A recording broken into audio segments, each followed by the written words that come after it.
قضیه پرسر و صدای بازداشت خویشاوندان مقامداران تاجیک با گمان قاچاق مواد مخدر سال 2012 مورد انتقاد پرزیدنت امامعلی رحمان هم قرار گرفت.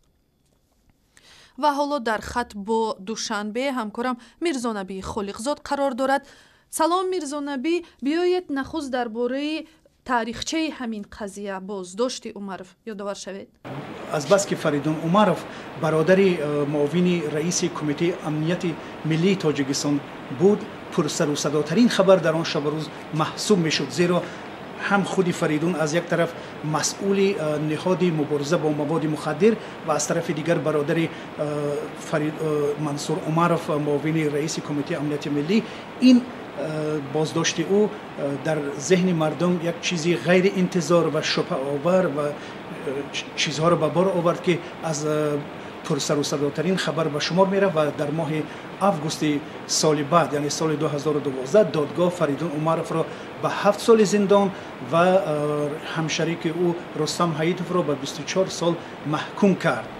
مشکل اصلی مبارزه با مواد مخدر در تمام جهان دخالت شخصانی با نفوذ به تجارت سیاه و پشتیبانی یافتن آنها در سطح بلند گفته می شود، چون در تاجیکستان هم زیاد میگویند که در اکثر حالتها به شست پلیس به قول ماهیچه های خرد میافتند.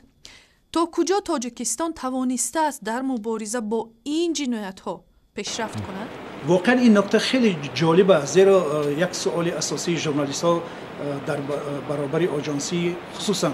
مبارزه با مواد مخدر و آژانسی ضد فساد این است که چرا افراد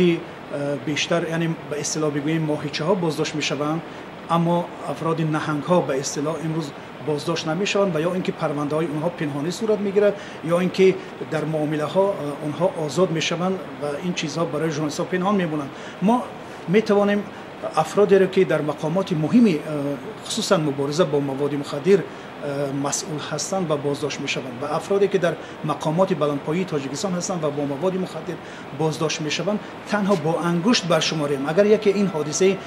بازداشت فریدون و محکوم شدن فریدون عمرov باشد، دیگر بازداشت پسری آن وقت رئیس اداره رای آهن حکومت